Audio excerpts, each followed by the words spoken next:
Bonjour et bienvenue dans le Buzz Télé. Nous sommes partis pour 24 minutes de direct et d'interaction avec vous, également avec notre invité, une invitée qui est une présentatrice qui parvient, on va dire, à conjuguer avec talent, avec brio même, talent, pardon, élégance, professionnalisme. Ça fait toujours du bien de démarrer un entretien. Je vous remercie beaucoup. En étant élégant. Après avoir tenu les maternelles, je rappelle, c'était sur France 5 à l'époque. Elle arrive en 2004 sur Canal+, où elle va enchaîner et incarner par la suite 3 grandes marques. D'une part, la matinale, le supplément et puis évidemment le grand journal. Si cette romance avec la chaîne cryptée, c'est un peu terminé dans la douleur, on en parlera tout à l'heure. Cette animatrice franco-suisse, elle est passée par la radio RMC pendant 2 saisons. Elle va nous montrer qu'elle n'a pas raccroché les gants à la télé, preuve avec une nouvelle émission, très intimiste pour le moins, dont elle vient nous parler ce matin. Maïtena Biraben, bonjour. Bonjour. Bienvenue dans le Buzz Télé. Depuis le 26 janvier dernier, vous menez les grands entretiens, c'est le nom de l'émission sur LCP. Ce dimanche à 23h, vous recevrez Brigitte Lahaie dans votre rendez-vous. Avant de parler du fond de cette émission et de l'ambition de la chaîne, on va préciser en effet que c'est votre grand retour d'une certaine manière sur le petit écran. Est-ce que ça fait du bien de retrouver les caméras ? Pas du tout. Pas du tout ? Pardon, mais pas du tout, ça fait pas du tout de bien. Il y a un endroit au monde où je ne veux plus être, c'est un plateau de télé. J'ai tellement aimé ça, je l'ai tellement fait, Alors je sais que ça a l'air inepte puisque je l'ai fait pour LCP, vous avez tout à fait raison. Et je comprends qu'on comprenne ça comme un retour à la télévision, mais vraiment pas du tout. C'est une souffrance pour moi de porter un micro, d'être passé au maquillage, d'être là. Je veux plus, c'est fou, hein. Ouais, c'est quand même incroyable. Alors je l'ai quand même fait, mais pour moi c'est faire de l'interview, l'exercice que j'ai fait pour LCP, c'est faire de l'interview. Et là, pour faire de l'interview, je suis prête à supporter beaucoup. D'accord. Voilà. D'une certaine manière, la télé vous a pas du tout manqué quand même au cours de ces 2 dernières années. Alors, il y a eu de la radio, on le rappelle, avec RMC. J'en ai fait 30 ans de la télé. Hein. Ça vaccine d'une certaine manière ? Non, c'est pas ça. J'ai vécu des choses extraordinaires à la télé. Je crois que j'ai fait à peu près tous les exercices, le jeu, le talk, l'interview, le politique, le divertissement. J'ai fait beaucoup de choses en 30 ans et donc il y a une vie après l'antenne, mais vraiment quoi. Il y a d'autres choses à faire. J'ai qu'une vie, ça va s'arrêter. J'ai rendez-vous avec. Donc faut y aller quoi. D'accord, donc on avait compris, la télé a encore une place importante dans votre cœur, mais cette fois côté production, on en parlera tout à l'heure. Absolument.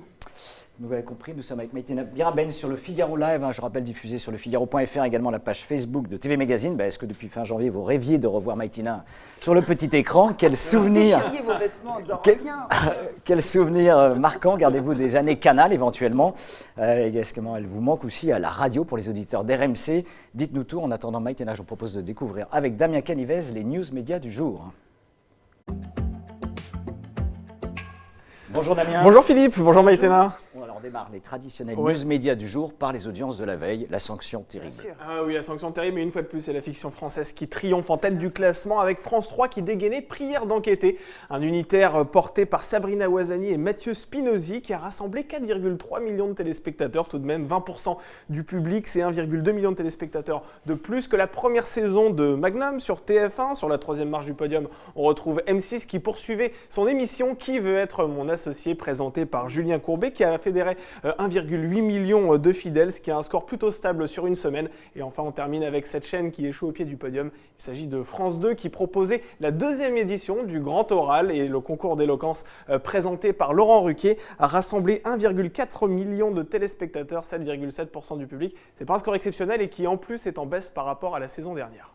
C'est poli de dire que ce n'est pas un score exceptionnel. Oui, c'est vrai. Maïtena, la télé essaie de créer un peu des nouvelles marques, on vient d'en parler, de nouveaux concepts. Le Grand Oral, en effet, ou Qui veut être mon associé sur M6. Est-ce que les audiences, on l'a vu, restent plutôt modestes sur ces nouveaux concepts ? Est-ce que c'est compliqué aujourd'hui d'innover à la télé ? J'imagine que ça l'est, mais pourtant, ça arrive encore de temps en temps. J'aurais adoré venir le lendemain des audiences de Marie au premier regard, que je surkiffe, mais alors par-dessus tout. Oui. J'aime tellement cette émission. Mais j'adore ce truc. Mais je pense que moi, ce que je vois maintenant de l'autre côté, c'est qu'on innove beaucoup en fiction et ça ne m'étonne pas que ce soit une fiction française où on est très bon, on devient très très bon et on raconte la société par la fiction et ça c'est vraiment quelque chose de très intéressant. Vraiment, la réalité dépassera toujours la fiction, donc raconter la vraie vie dans des histoires autrement que dans du magazine, de l'interview, un truc un peu plus convenu, je trouve que c'est une super piste. Moi, j'adorerais faire ça en tout cas. C'est une Très bonne parenthèse, puisque évidemment on poursuit les news médias avec de la fiction, cette fois sur TF1, parce que c'est le retour de Léo Mattei.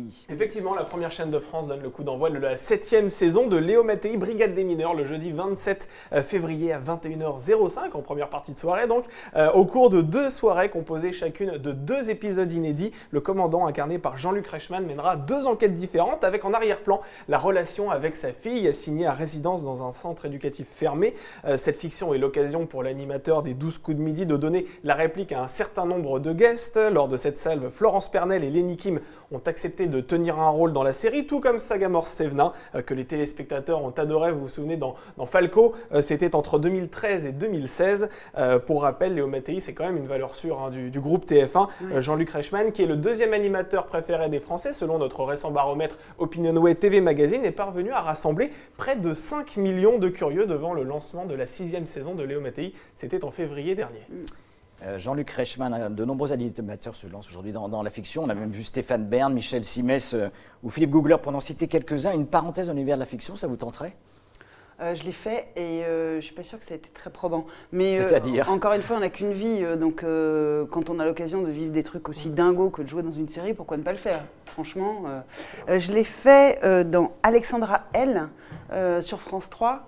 Ils sont complètement fous, ils m'ont filé un rôle en fait, qui était hyper important, je n'avais pas du tout réalisé, mais tout d'un coup, en voyant le scénario en entier, je me suis dit, mais si je me tôle, l'épisode ne tient pas.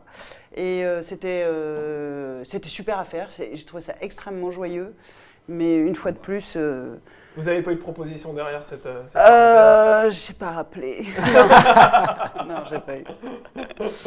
On termine avec une émission animée par Stéphane Rothenberg, Pékin Express, qui revient cette fois sur M6. Oui, c'est vrai. Alors la chaîne a décidé de titiller notre nostalgie, car à l'occasion du lancement de la 13e saison, prévue le mardi 25 février, en première partie de soirée, 14 anciens candidats participeront donc à cette saison de Pékin Express et sillonneront les sentiers de la toute première saison de cette émission. Alors entre la place rouge de Moscou à Pékin, en passant par le désert de Mongolie et la muraille de Chine. Alors on va donner le nom de quelques binômes pour ceux qui connaissent l'émission. Il y aura Cécilia et Mathieu qui ont remporté, souvenez-vous, la 5e saison, les fameuses sœurs Aurélie et Pauline, les Corses aussi, Julie et Denis seront également de la partie. Bref, les téléspectateurs ne devraient pas être trop dépaysés. Le concept reste le même, vous le savez, avec ce seul et unique euro par personne et par jour. La petite différence, c'est que cette saison sera un peu plus courte que les précédentes et toutes les étapes seront éliminatoires, donc la bataille sera assez rude.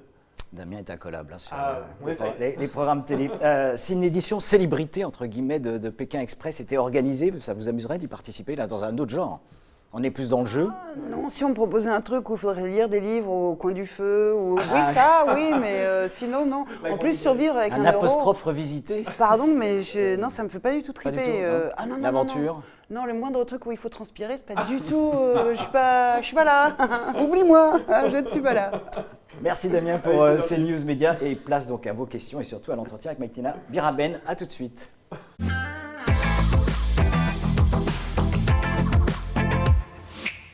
Dimanche 23h, donc vous recevez, on l'a dit, l'actrice, écrivaine et animatrice Brigitte Lahaie à l'occasion d'un nouveau numéro des grands entretiens sur la chaîne LCP, un chaîne en effet qui est en diffusion gratuite, je rappelle, sur la TNT. Vous avez rejoint la chaîne fin janvier afin d'incarner une collection de 5 interviews dans le cadre de cette émission, des entretiens en face à face. On en voit pas mal quand même à la télé. C'est quoi l'ADN finalement de cette émission sur laquelle vous faites des entretiens en face à face ? On va dire beaucoup dans l'intimité, voire quasiment dans la nuit. L'ADN, c'est... en fait, le point de départ, c'est on ne croit plus ni les journalistes, ni les politiques. Et moi... Donc c'est la défiance vis-à-vis des médias ? Oui, et moi je travaille au syndicat d'initiative des politiques. Je les aime, je les crédite, je les respecte. Je pense qu'on en parle très très mal. Je pense qu'ils valent bien mieux que ce qu'on en dit. Ça n'empêche pas les voyous, les gens qui ne font pas leur métier correctement, bien entendu. Mais d'ici à jeter l'opprobre sur une génération de politiques, non, ça c'est pas vrai. La même chose pour les journalistes. Certains n'ont pas toujours fait leur travail. Oui, parfois j'ai été prise en défaut. Sûrement, vous aussi. Bon, et c'est pas une raison pour se dire que tout ce que disent les journalistes est connivant ou vendu au grand capital ou je ne sais trop quoi. Donc au départ, je m'étais dit, ce que je voudrais, c'est faire de l'interview purement politique dans le vide absolu, c'est-à-dire quelqu'un qui a travaillé pour poser des questions et quelqu'un qui a du courage pour donner des réponses et qu'on le voit. Donc rien. pas de décor, pas de public, rien à l'os, quoi. L'interview toute nue. Et moi, j'avais imaginé un décor blanc, il est noir, d'où l'intimité, mais ça ne me dérange pas du tout. Il y a juste ça, puis on a ouvert un peu plus que le politique, donc, parce que sinon, vous vous dites, évidemment, Brigitte Lahaie ne s'est pas présentée à la présidentielle. Vous avez raison. Du coup, on a ouvert, plutôt que de faire que des interviews politiques, on a fait des interviews sur l'engagement. Voilà. Vous avez démarré avec RIS. Oui, là, c'est le patron de Charlie. Brigitte Lahaie, alors, entre guillemets, ancienne actrice porno, qui le revendique, il n'y a aucun... Oui, c'est une femme qui, à l'âge de 18 ans, fille de bourgeois, en province, a dit, eh ben moi, en fait, la manière dont je vais m'épanouir dans la vie, dont je vais prendre mon envol et dont je vais être une femme debout, ça va être la sexualité. Eh ben bravo. Franchement, je vous le dis, bravo. J'aurais aimé être capable de faire ça. Et si on doit résumer son engagement, aujourd'hui, Brigitte Lahaie, c'est quoi? Elle s'engage pour que chacun d'entre nous, elle a parlé à plus de 50 000 Français au fur et à mesure de ses émissions de radio, pour que chacun puisse... la sexualité, la vérité, c'est que ça devrait être le lieu de l'accomplissement, de la créativité, de la liberté. Ça devrait être ça, la sexualité. Or, on ne peut pas tout à fait dire que ce soit ça, hein. Damien, oui. Première réaction et question pour notre invité. Effectivement, alors comme toujours, on a des questions très intéressantes d'Alexandre, qui est un fidèle du Buzz TV sur la page Facebook de TV Magazine. On les posera tout à l'heure parce que c'est lié à votre carrière dans sa globalité. On abordera ce thème tout à l'heure. Mais tout d'abord, une question de Caroline qui souhaite savoir si vous aimeriez vous engager en politique. Elle fait référence au récent propos que là, vous venez de tenir. Oui, peut-être un jour, mais ouais. Dans une municipale d'un tout petit village, oui, peut-être, ou pas pour être maire ou co-caisse, mais pour co-gérer une municipalité, oui, j'aimerais bien ça un Quelque jour. chose de très local, vous n'avez pas d'ambition nationale. Oui, hyper local. Non. Ah non. Vous n'avez pas envie de devenir présidente de la République, c'est pas dans vos plans. Ah non, pas trop, non. non, pourquoi faire? Non, il y a des gens pour ça. Non, pas du tout, pas du tout, vraiment. Comment s'est passée la rencontre avec LCP? Vous avez postulé, la chaîne est venue vous chercher? Je suis allée voir, quand j'ai décidé de quitter RMC, pour lesquels j'ai travaillé pendant 2 ans avec grand plaisir. Et puis bon, voilà, moi j'étais venue pour faire de la politique et de l'actu. Ils en avaient plus vraiment envie à cette heure-là, donc moi j'ai pas eu envie de faire autre chose. Je suis allée voir LCP en leur disant j'aimerais faire de l'interview politique, de l'interview des politiques, pas de l'interview politique politicienne, hein, de l'interview de politique. Et c'est comme ça que ça s'est fait en fait. Je suis allée voir Guylaine Chenu et Bertrand Delay. Et voilà. Qui sont les nouveaux patrons, en effet, de la chaîne. L'émission porte, vous l'avez dit, sur l'engagement de personnalité que vous recevez. Est-ce que vous-même, vous diriez que vous êtes une femme engagée? Et si oui, sur quel sujet? Je ne sais pas répondre à cette question. Je ne crois pas. Moi, j'ai très peur. Je suis très rétive à tout ce qui est associatif. Parce que le cancer appartient à l'ARC, le sida appartient à ACT UP. Je trouve que très vite, on devient... enfermé dans des boîtes. Oui, on a du mal à rester ouvert. Donc, je ne sais pas. Vous en diriez quoi, vous? Moi, je ne sais pas. Un engagement à la télé, déjà. C'est mon métier. Ça, c'est mon métier. Ouais, c'est juste mon métier. C'est juste votre métier. Ah ouais, c'est juste ça. Damien, Allez, question. Ouais, on va prendre une question de Séverine. Quelle est la personnalité que vous avez préféré interviewer au cours de ces grands entretiens? Vous en avez reçu 5? Est-ce qu'il y en a une qui se démarque? Franchement, l'interview de Riz, c'était comme attendu d'une grande violence. Ce qu'il a vécu, il nous le jette à la face et il nous convoque, quoi. Il nous dit c'est sur nous qu'on a tiré, mais c'est sur vous aussi. Donc captez les gars, quoi. Revenez là, quoi. Et c'est très puissant. L'interview de Pierre-René Lemas, qui a été secrétaire général de l'Élysée, patron de la Caisse des dépôts, préfet, qui était l'interview d'un grand serviteur de l'État, était pour moi très très importante. Et je pense que c'est le maître étalon des interviews qu'on a faites jusque-là.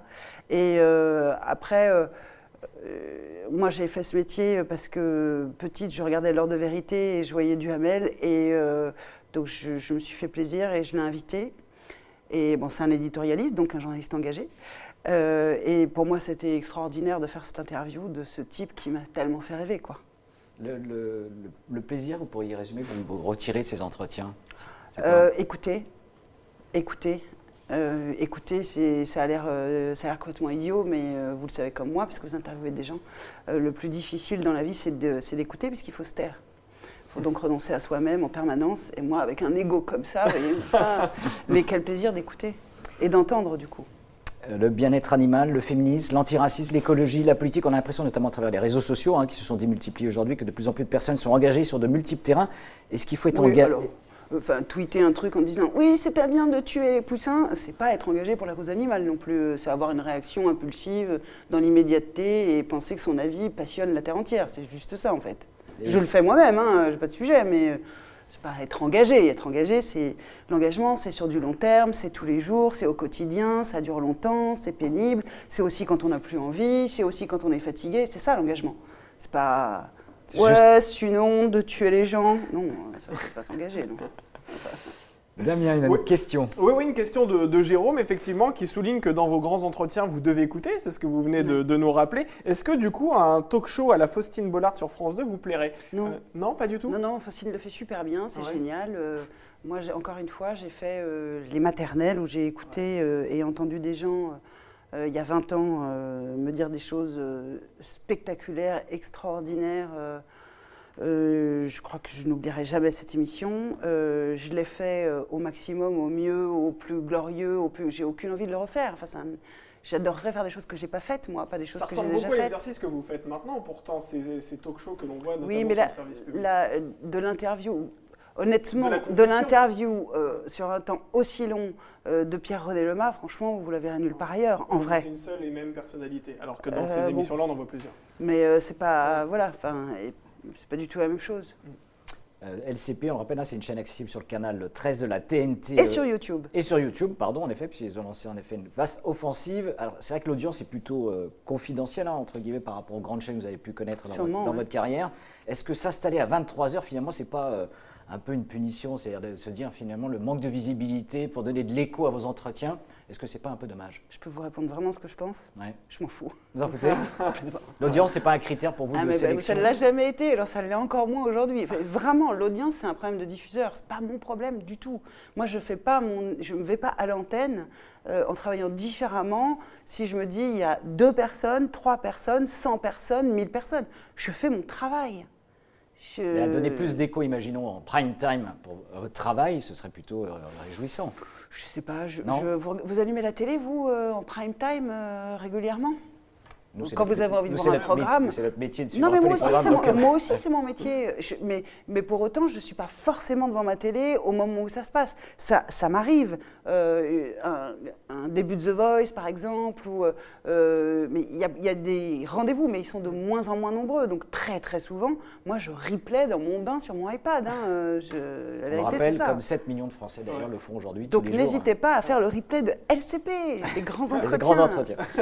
Damien. Mais dans le bain, il ne faut pas faire tomber la tablette, attention, ça peut être... Pas quand elle est branchée. Pas quand elle est branchée, effectivement, il faut le rappeler.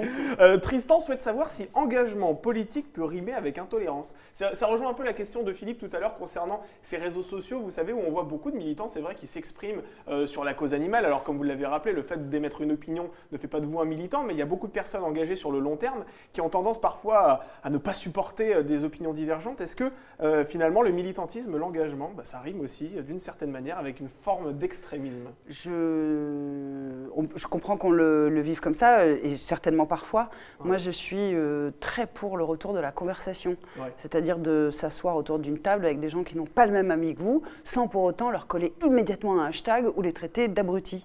Si on ne fréquente que du même et que du soi, forcément, on est persuadé d'avoir raison. Si on fréquente des gens qui pensent autrement, peut-être, attention, qu'on pourrait changer d'avis.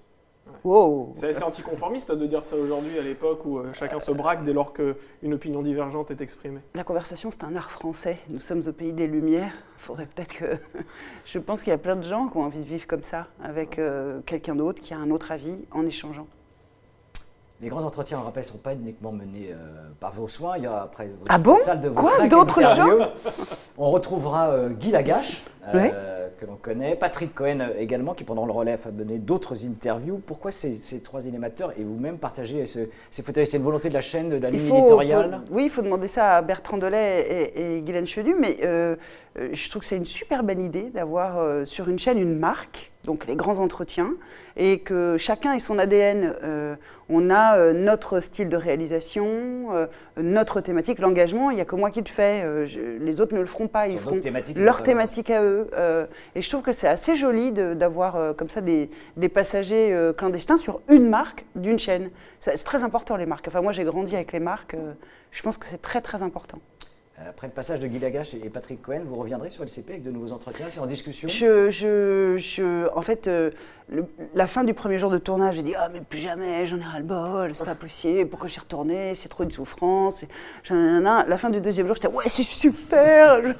Donc en fait, on a une liste d'invités qui nous ont dit oui suffisamment irrésistible pour que je ne renonce pas à faire une deuxième salve. Mais voilà, mais encore une fois, pour moi, c'est de l'interview. Si vous ne renoncez pas, quelle est la personnalité engagée que vous rêveriez d'interviewer? Est-ce que vous avez eu des refus d'ailleurs? Non, on a eu des attendons la première salve et puis on viendra sur la deuxième, ce que je comprends très bien. J'en profite pour remercier beaucoup ceux qui ont pris le risque de venir. C'est vrai, débuter une émission, c'est jamais très simple.